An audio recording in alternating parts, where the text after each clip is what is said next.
Chers amis, je le sais, nous avons tous un peu la gueule de bois. La réélection d'Emmanuel Macron a littéralement accablé beaucoup d'entre nous. C'est vrai, il faut l'avouer. Cette fois encore, le système, le rouleau compresseur des médias dominants ont été plus forts. Mais cette déception ne doit pas effacer ce qu'il nous reste à bâtir et encore moins ce que nous avons déjà construit ensemble. Malgré les coups de nos adversaires, vous êtes de plus en plus nombreux à suivre TV Liberté. Et quel meilleur exemple que ce nouveau cap franchi sur YouTube. Alors même que la plateforme américaine nous censurait encore sans sommation, nous avons franchi le seuil des 500 000 abonnés. C'est un succès que TV Liberté tient de sa longévité, mais surtout de la confiance que vous avez pu placer en nous, grâce à une information honnête, une information sans caricature ni conflit d'intérêts. Car TV Liberté, vous le savez, n'a pas de publicité, pas de subvention et pas non plus d'oligarques ni russes ni nomades pour se financer. Non, TV Liberté n'a que vous et c'est déjà beaucoup. Alors c'est vrai, nous vous sollicitons régulièrement pour garantir cette indépendance. Mais comprenez bien, nous n'avons pas d'autre choix. Et croyez-moi, nous faisons déjà beaucoup avec bien peu. Pour produire un journal quotidien, les chaînes subventionnées emploient plusieurs centaines de personnes. À TV Liberté, le journal, c'est 6 personnes en tout. Et nous n'avons jamais manqué un rendez-vous. Mais évidemment, nous sommes toujours un peu sur le fil. Alors pour continuer, nous avons sans cesse besoin de votre soutien. Car sans vous, TV Liberté n'a ni raison d'être, ni moyen de faire. Alors dès à présent, donnez-nous un coup de pouce. Cliquez sur le lien qui s'affiche ici, juste au-dessus, et aidez-nous. Je compte sur vous.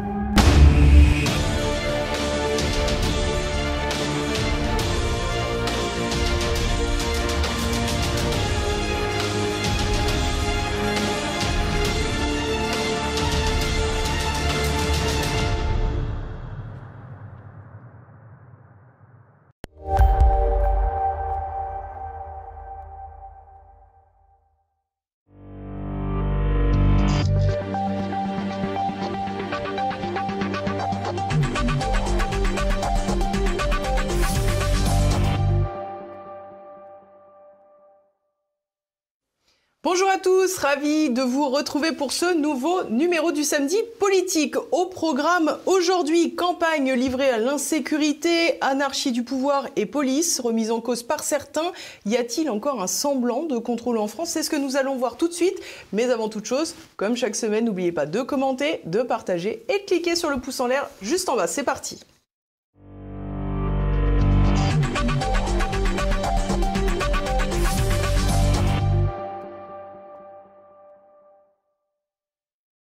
Et à mes côtés, pour parler de ce sujet aujourd'hui, Xavier Hofer. Bonjour monsieur. Bonjour. Merci beaucoup d'être avec nous. Vous êtes criminologue, directeur d'études au CNAM. Alors on l'a vu, Xavier Hofer, c'est la fin de ce semblant de campagne pour les élections législatives, ce qui a permis au président Macron de se rendre en fin de semaine à Gaillac dans le Tarn pour miser sur la sécurité. Pourtant, c'est un thème, on a l'impression qu'il ne l'intéresse pas beaucoup. C'est typique de l'attitude des politiciens libéraux. J'entends idéologiquement libéraux. Ils sont censés vaguement en France quand même être plus à droite qu'à gauche, ou alors au moins, tout du moins centristes. Et donc, à un moment donné, le réel se rappelle à eux. Et à la dernière minute, dans les dernières heures de la campagne ou dans les derniers jours, ils se disent « Ah, crotte, l'insécurité. Alors, qu'est-ce qu'il faut que je fasse ?» Et je le sais fort bien, parce que dans ces cas-là, à la dernière minute, ils cherchent dans leur carnet d'adresse, ils trouvent un criminologue.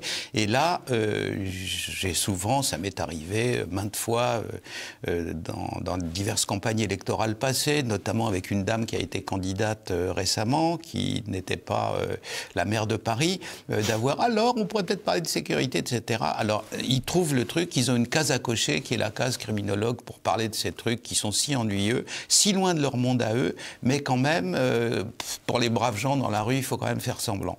Donc là, en zone gendarmerie, M. Macron a fait semblant, comme d'habitude. Alors ça, justement, c'est intéressant, parce que c'est vrai qu'on parle souvent de la criminalité des banlieues, de la criminalité urbaine, j'allais dire, mais in fine, on parle très peu de la criminalité dans les zones rurales, dans les zones plus provinciales, j'allais dire, et pourtant, elle bat son plein. Je pense qu'effectivement, c'est vrai. J'ai fait une étude là-dessus récemment, donc je vais vous en parler. Mais je pense qu'il faut reprendre les choses d'un peu plus haut, voyez-vous. Si on se contente de faire en gros ce que fait la droite depuis maintenant à peu près Mathusalem, c'est-à-dire récriminer en disant « Ah, il y a une petite vieille qui s'est fait agresser, mon vélo, machin, etc. », on n'y arrivera pas. Donc je crois qu'il faut comprendre. Je crois qu'il faut comprendre. Et ce n'est pas évident ni simple, parce que, bien entendu, nous vivons dans une société qui, par antiphrase, s'appelle la société de l'information, dans laquelle, naturellement, on vous donne des tonnes d'informations futiles et inutiles sur des sujets qui n'ont aucun intérêt. La taille des avantages naturels de Madame Kardashian, etc. Vous voyez, ce genre de trucs. Ou alors les cold cases où on exhume un Maccabée qui a 70 ans et qui, en réalité, tout le monde se fout. Mais ça permet de cocher la case, on a parlé des phénomènes de crime, etc. Donc, la société en question, elle élude les problèmes importants. Elle ne vous en parle jamais, elle les passe sous silence et tout ça s'opère dans un silence de cathédrale. Jamais en France, quiconque n'a été interrogé, questionné, j'entends les électeurs sur les grands sujets, sur l'immigration, etc. Et là, c'est encore plus important puisque vers les années 2000, d'abord aux États-Unis et maintenant sur notre continent, petit à petit, on a changé de nature d'État. C'est-à-dire que, en gros, depuis Richelieu, la France a vécu, quel que soit le système politique, c'est-à-dire la monarchie, l'Empire, la République, elle vivait dans le cadre général dans lequel vivaient les Français était celui de l'État-nation. L'État-nation a une composante sécuritaire naturellement majeure. Raymond Aron, une fois, je l'ai déjà dit dans cette émission, mais la base de la pédagogie, c'est la répétition. Voilà, donc je vais le répéter. C'est simple à définir. L'État-nation, c'est respecter à l'extérieur, en paix à l'intérieur. La formule brillante est de Raymond Aron. Voilà, donc ça c'était l'État-nation. Depuis 30 ans aux États-Unis et puis une petite vingtaine en France, la nature de l'État a changé. On est passé petit à petit, d'abord bien entendu dans notre modèle, pour le meilleur et souvent pour le pire, les États-Unis, on est passé de l'État-nation à l'État-marché. C'est-à-dire que la nature de l'État est maintenant configurée par des économistes libéraux, et donc ils ont dit non, c'est plus du tout ça, et donc il faut configurer, il faut que les fonctions de l'État répondent à un certain nombre de besoins spécifiques à l'économie de marché. C'est-à-dire assurer la fluidité, le passage des choses, etc., faire en sorte qu'il y ait le moins de friction possible. Vous savez que l'idéal absolu des économistes libéraux, c'est la fluidité absolue de tous les passages possibles et imaginables à l'échelle planétaire pour commencer. Quand on sera sur la planète Mars, on verra, mais à l'échelle planétaire pour commencer, fluidité des services, fluidité des biens, fluidité de circulation des individus, d'où leur attitude de 100% pro-immigration, etc. Donc, petit à petit... alors, c'était pas très visible, mais vers 2008, il y a un politologue, un spécialiste de droit constitutionnel américain, qui a écrit un livre sur le fait de savoir comment ce qu'étaient devenus les États-Unis en tant qu'État-marché avaient résisté au choc des attentats du 11 septembre. Donc j'ai lu ça, bien entendu, ça m'intéressait, le terrorisme, tout ça. Et donc j'ai pu voir à quel point la nature profonde de l'État, ce qu'il était fait pour sa mission, sa fonction profonde, avait changé. Petit à petit, l'État-marché s'est imposé dans le vassal effectif de l'Amérique, des États-Unis, qu'est l'Union européenne. Et je pense que profondément, M. Macron en France, M. Johnson aux États-Unis, en Grande-Bretagne, Mme Merkel dans le temps où l'ectoplasme qu'il a remplacé en Allemagne, sont là pour assurer le bon fonctionnement de l'État-marché. C'est-à-dire fluidité, l'État est là pour garantir un certain nombre de choses dans le domaine économique, mais de moins en moins dans le domaine social et presque plus dans le domaine de la sécurité des biens et des personnes. Et en plus, on a le sentiment que l'économie à laquelle vous faites référence, c'est une économie de marché, pas une économie réelle, quelque part. C'est une économie théorique et on pense que si cette théorie-là marche, alors tout suivra. Et donc, c'est le ruissellement. Voilà, exactement. Dans le cadre de l'économie de l'État marché, vous avez la capacité de vous faire protéger si vous êtes très très important. Par exemple, tout est mis pour les moyens les plus importants sont mis pour protéger, par exemple, les fermes de données, ce qu'on appelle en anglais les data centers, vous savez, c'est-à-dire l'endroit où passent toutes les communications, et c'est-à-dire que si un seul de ces centres de données, de ces fermes de données, qui sont d'énormes bâtiments dans lesquels il y a des ordinateurs qui doivent tourner à la température précise de ceci, parce que tout passe par là. Votre compte en banque, votre téléphone, les allocations que vous touchez, les impôts que vous payez, etc. Tout passe par là. C'est ça. Donc, ces data centers sont protégés à mort et on met tous les moyens pour ça, publics ou privés. En dehors de ça, vous avez les moyens, vous prenez des vigiles privés pour vous protéger.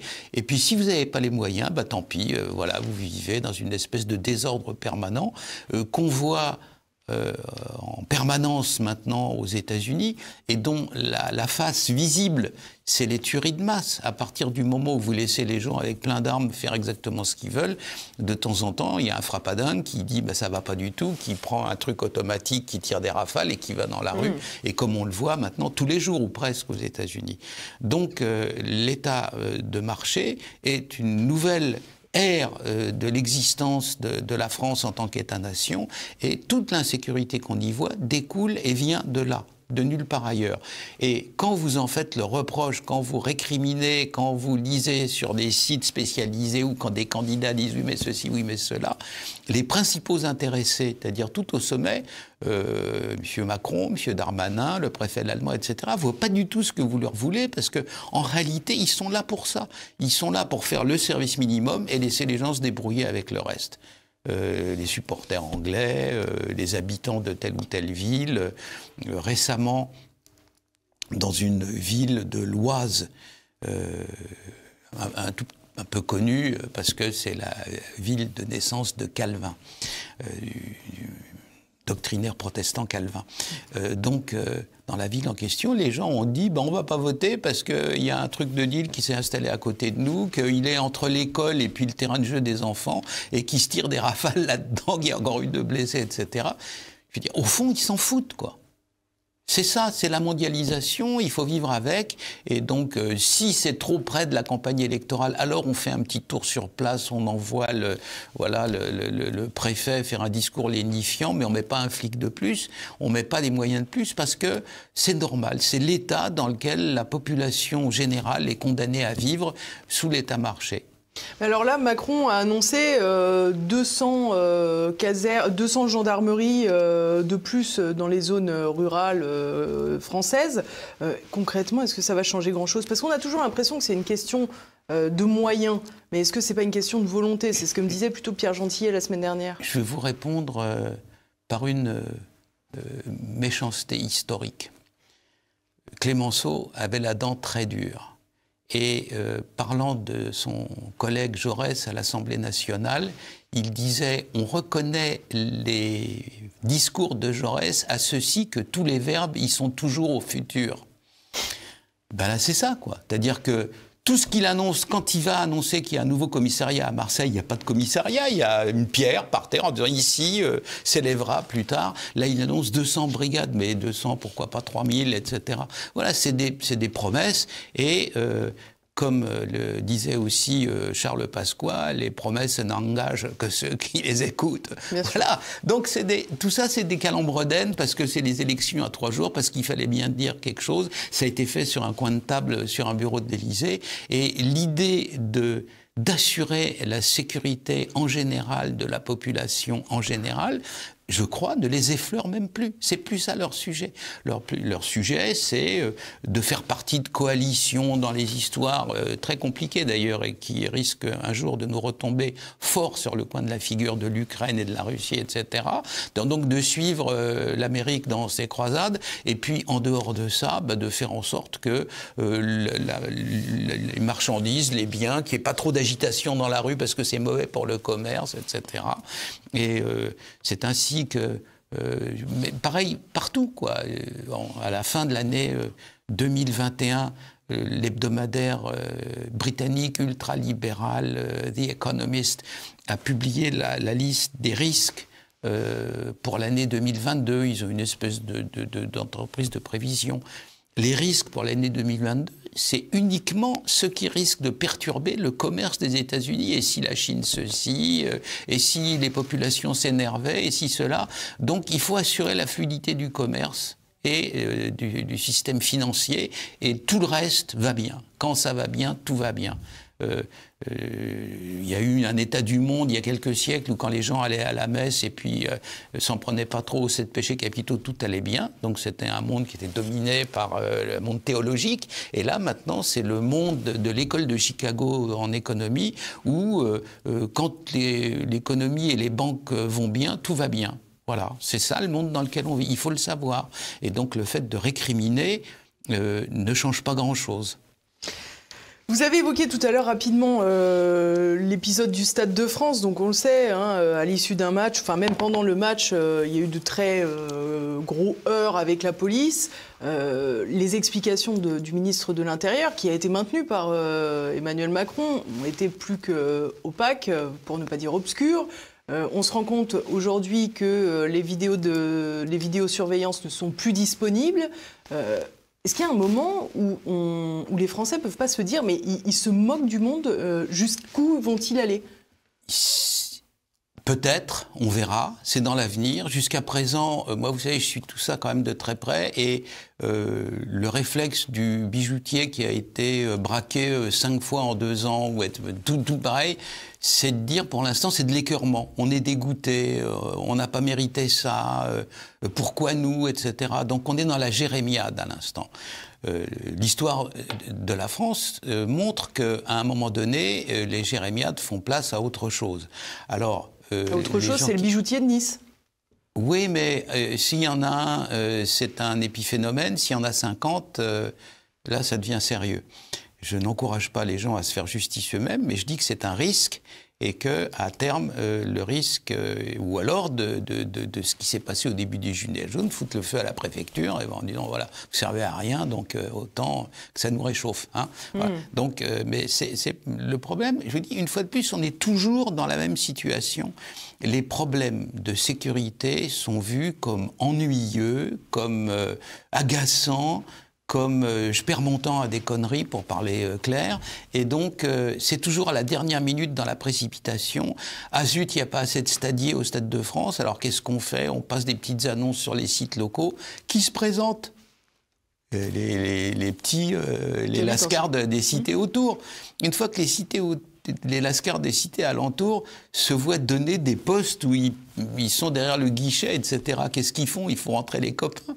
Les copains qui ont l'œil parce que sont les voyous partout et toujours? Ce sont des prédateurs opportunistes. C'est pas des gens qui vont planifier comme Napoléon à la veille d'Austerlitz, le mouvement des divisions entières, pas du tout. Ils sont là, ils voient un truc. C'est des prédateurs, c'est comme des fauves, quoi. Ils voient une gazelle isolée, ils sautent dessus, ils la bectent. Voilà, c'est ça qu'ils font. Donc les lascars ont dit tout de suite, mais il y a des milliers de mecs, ils ont les poches pleines de trucs, etc. Ils sont venus des cités alentours, ils ont tout pillé, et ceux-là sont repartis très vite, parce que ils ont des affrontements avec la police, une pratique quasi quotidienne. Vous regardez dans les journaux en France, tous les jours, ou presque, c'est-à-dire en gros peut-être 200, 300 fois par an, vous avez des policiers qui osent aller dans un secteur où ils ne seraient pas censés aller, qui essayent d'y arrêter quelqu'un. Immédiatement, il y a une meute qui se forme, qui leur tombe dessus, et puis ça se passe généralement à coups de mortier d'artifice ou à coups de cocktail Molotov, etc. Les gens qui font ça sont aguerris. Par une amusante coïncidence, ces gens-là sont aussi les pillards et les voleurs. Voilà. Donc, à partir du moment où, autour du Stade de France ou partout ailleurs, ils voient des policiers en nombre, ils savent comment faire, ils savent où ils risquent, ils savent où ils peuvent tenter une offensive, quand est-ce qu'il faut se replier, etc. Ils le savent très bien. C'est ce qui fait qu'ils se rendent compte très vite que les policiers autour du Stade de France sont dans une configuration maintien de l'ordre. Dans une configuration maintien de l'ordre, vous bougez quand vous êtes policier ou garde mobile ou quoi que ce soit, selon les ordres qui vous sont donnés, pas d'initiative personnelle. Donc ils sont là pour faire en sorte, eux aussi, de fluidifier un peu la foule à l'entrée. Ça marche pas. Et c'est tard dans la soirée qu'on va leur donner en disant hey, il y a des types en train de piller, etc. Mais pendant 2h30 ou 3 heures, les petits lascars des cités à côté ont table ouverte et donc pillent. Plus comportent mal avec les jeunes filles qui viennent avec des groupes de supporters, leur piquent leurs affaires. Ils sont décrits. Les supporters espagnols décrivent des voyous avec des machettes. Vous vous rendez compte de niveau pour vous vous trouvez devant un fauve avec une machette qui veut vous piquer vos affaires. Donc les gens sont traumatisés, ils laissent tout tomber par terre, ils essayent de s'enfuir. Et à la suite de quoi, naturellement, quand tardivement on donne l'ordre de faire un peu de maintien de l'ordre et puis plus de gestion de foule, hein, que rattrapent les flics, ben les derniers crétins, deux Péruviens, un Palestinien, qui sont pas, certes des voleurs, mais ils sont pas aguerris, ils connaissent pas le coin, etc. Donc ceux qui se font attraper, ceux qui restent au fond du tamis, oui, c'est les meilleurs, débiles. oui. Voilà, c'est pas les meilleurs. Et c'est ceux-là, on dit mais non, il y a pas de. Tu parles, ils sont partis depuis 1 heure avec le sac à dos plein et ils sont déjà rentrés chez eux, ils sont en train d'évaluer le butin. Quoi, c'est ça qui s'est produit. Mais remarquez bien, tout à la dernière minute. Dans la préparation, tout à la dernière minute dans l'action, et rien n'est pensé sérieusement parce que profondément, je le pense, et puis j'en ai maintes preuves, ça n'est pas une préoccupation pour les autorités. Ça fait partie, l'univers mental de M. Macron se situe à mi-chemin dans une zone équidistante entre Wall Street et puis la City de Londres, et ce qui se passe à ce niveau-là l'intéresse, le passionne. Quand il faut agir au niveau européen sur les grands équilibres, etc. Il le fait encore plus ou moins. Et puis le reste, mais je pense qu'il s'en fout, quoi. Mais alors, vous dites qu'ils s'en foutent, mais en même temps, vous dites aussi qu'au bout d'un moment, il y a une forme d'exaspération qui monte dans la population. On se retrouve avec des cas de figure, avec une préfecture qui brûle, avec de la violence qui est parfois de plus en plus dirigée vers les politiques. Au bout d'un moment, j'ai envie de vous dire, trivialement, ils vont peut-être sentir que la chaleur se rapproche d'eux, quoi. Oui et non. Il y a un isolement au soleil du pouvoir. Il m'est arrivé, il y a quelques années, d'aller voir, preuve à la main, j'avais la preuve en main, un très haut personnage politique pour lui annoncer qu'il allait avoir des ennuis. Il ne m'a pas cru. Il ne m'a pas cru. Il était dans le bureau du ministre, il y avait tout l'appareil de l'État autour de lui. Il me regardait comme si je venais lui annoncer une apparition de la Sainte Vierge ou quelque chose dans ce goût-là. Et il m'a dit oui, bon, très bien. Et il n'a rien fait. Et quand ce que je lui avais promis, prédit plus exactement, est arrivé 6 mois après, il était exactement dans l'état où il était 6 mois avant, et il n'avait rien fait pour se protéger ou pour se préparer une quelconque contraction à l'affaire en question. Ils sont dans un espèce d'univers raréfié, avec des courtisans autour d'eux, et ils ne sont pas vraiment en mesure de voir ce qui se passe. Vous avez dans les origines de la Révolution française de Tocqueville une phrase terrifiante où, de mémoire, il parle des couches élevées, la noblesse, l'aristocratie, les gens autour, la noblesse de robe, les bourgeois autour du pouvoir, vers 1788 ou 1787, parlant entre eux du peuple, de ses douces distractions, de sa gentillesse, de son côté bucolique. Et Tocqueville termine ainsi: qu'en 1793 est sous leurs pieds, spectacle ridicule et terrible. Les gens ne voient jamais venir les chocs. Ils sont toujours dans l'illusion que ça va s'arranger. Sur le journal que tenait Louis XVI, au 14 juillet 1789, il y a marqué « Aujourd'hui, rien ». Voilà. Donc, De même, dans les grands livres, vous savez, Tolstoï, Dostoïevski, sur le traumatisme horrible pour les Russes qu'a été l'arrivée de Napoléon, ils n'y ont pas cru jusqu'au dernier moment. Le général hiver, tout ça. Tu parles. Alors, après ça, naturellement, ils ont été battus, ils ont fait retraite. Mais l'être humain, collectivement, surtout dans les hautes sphères, comprenez, ils savent tout mieux que les autres. Ils sont de l'ENA. Si c'était important, je le saurais. Alors, quand quelqu'un va leur dire, vous êtes sûr, là, ils disent, voilà, alors c'est rattrapé à la dernière minute dans l'improvisation et dans le bricolage. Jusqu'à présent, le bricolage a tenu. Je ne suis pas certain que le bricolage tienne durablement. On voit d'ailleurs qu'il y a de plus en plus d'attaques, je mets des guillemets, mais bon, il y a les politiques qui se prennent des œufs, de la farine. Macron, on se rappelle de la fameuse baffe Montjoie-Saint-Denis à bas la Macronie. Enfin, on se dit quelque part, ils ont de la veine que ça n'aille pas plus loin, parce que même si c'est une attaque sur leur personne, qu'on peut considérer que c'est très grave, etc., etc., la proximité que les gens parviennent à avoir avec ces personnages publics pourrait laisser imaginer des choses bien plus graves. Oui, mais tant que c'est une espèce de contradiction, comme la jeune fille qui a dit « vous avez des agresseurs, de violeurs dans votre gouvernement », bon, bah voilà, le lendemain, c'est oublié, puis c'est pas grave. Ça maintient un semblant de démocratie, Oui, c'est ça, donc ça fait... comme disait la regrettée Zaza Gabor, il n'y a pas de mauvaise publicité. Les gens lui reprochaient qu'elle s'était mariée 8 fois. Elle disait, il n'y a pas de mauvaise publicité. Et ben voilà, il n'y a pas de mauvaise publicité. Donc ça, c'est pas grave. Je crois que il y a des gens quand même qui sont un peu désemparés, qui se rendent compte qu'ils sont dans un bateau qui va de plus en plus vite sur la cascade et ils ne sont pas bien sûrs que ça va aller bien jusqu'au bout. Mais quel choix ont-ils ? Quel choix ont-ils ? C'est pas le sujet d'aujourd'hui, mais quand même, il semble que la légèreté avec laquelle on est collectivement accepté la ligne concernant à servir de haut-parleur à M. Zelensky, ça risque de ne pas se terminer aussi bien que prévu. Vous savez que professionnellement, je vois des gens qui, quand même vont sur le terrain, etc., ils sont beaucoup moins optimistes que BFM TV, quoi. Voilà, donc si jamais des troubles extérieurs, si jamais, n'oublions pas que maintenant, la possibilité existe pour des grandes puissances du cybermonde de saboter les choses. Je vous laisse le soin de réfléchir à ce qui se passe si un jour une puissance à laquelle on a montré de l'hostilité de manière un peu trop poussée, quoi, et régulière, et qui souhaite réagir, mais qui souhaite réagir sans qu'on puisse attribuer le problème dans des attaques cybernétiques, c'est l'attribution de l'attaque. Qui a frappé?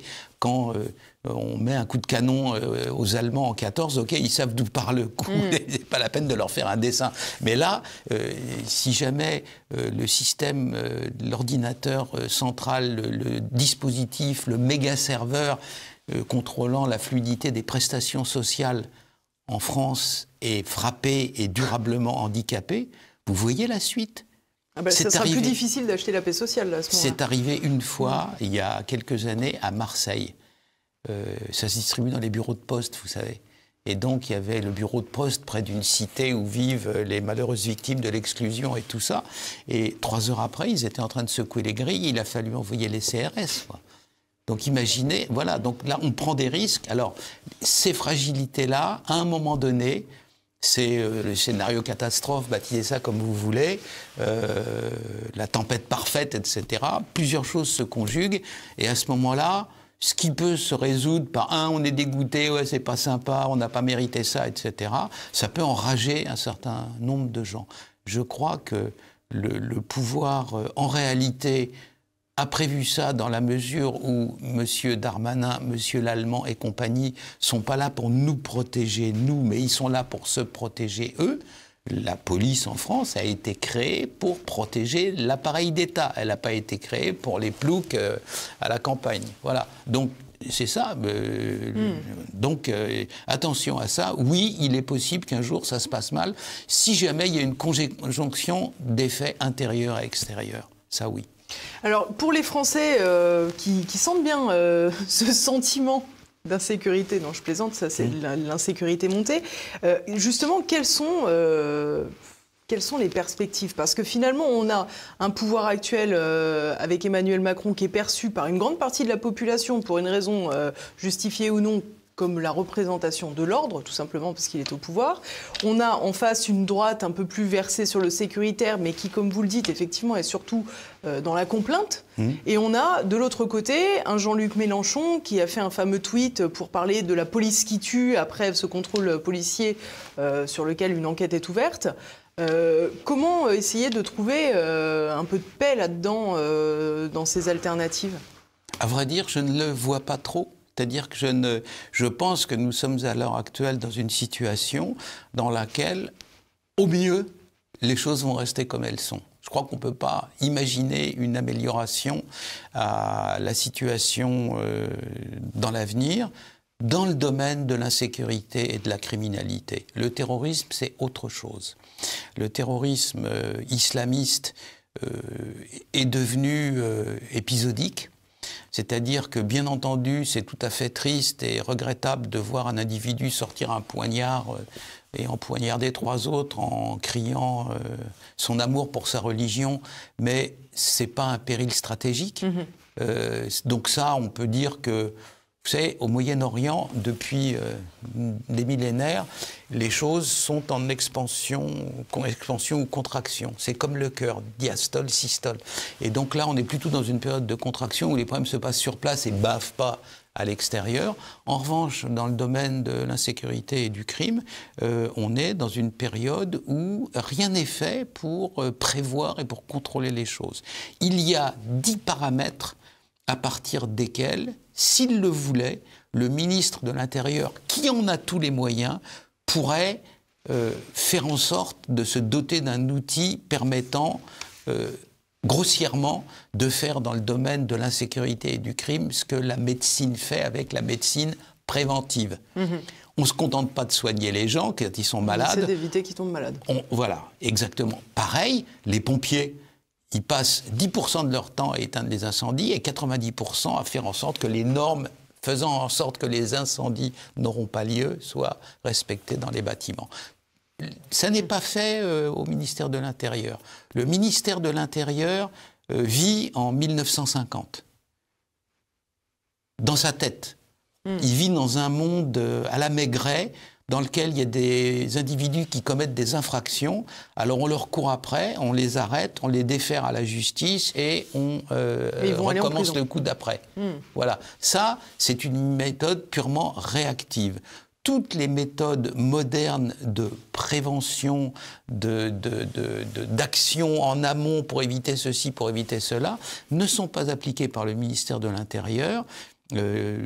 Pour plusieurs raisons qui ne sont pas toutes de la faute du ministre, c'est que la police française, les cadres supérieurs de la police française ont une espèce de détestation profonde de tout ce qui se fait d'intellectuel dans leur domaine parce que ça les prive de leur pouvoir. Donc, quand on va voir des grands chefs de la police, on dit un truc, là, ils disent « Ouais, moi, comprenez, j'ai les mains dans le cambouis, et puis refaire hyper-or dans son truc, etc. » Donc, ils ont cette espèce d'agacement dès qu'on parle de choses un peu préemptives qui permettraient d'agir, etc. Et ils ne le font pas. Donc, par exemple, vous avez à l'heure actuelle, dans les statistiques qui sont recueillies par le ministère de l'Intérieur, vous avez les décès, mais vous n'avez pas de précision sur le motif du décès. Le type, il est mort parce qu'il a glissé sur une peau de banane dans la rue, ou alors il est mort parce qu'il a pris une rafale de Kalachnikov. C'est en gros dans la même catégorie et c'est très imparfaitement et très rarement précisé. Récemment, on parlait pour commencer de la criminalité et du pillage des campagnes. Imaginez ça, récemment, là, un procureur dans le midi de la France, il y avait des hurlements parce que le pillage est tel que maintenant les types se font voler dans leurs serres des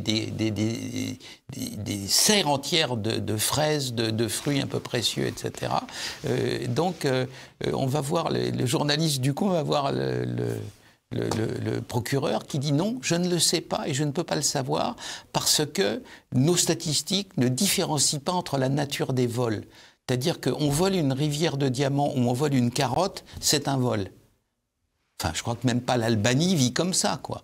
Donc on a un appareil d'État dans le domaine sécuritaire qui est extrêmement vétuste, extrêmement pas prêt à affronter les choses de l'avenir et qui ne réfléchit pas à l'avenir. Il a une attitude purement réactive.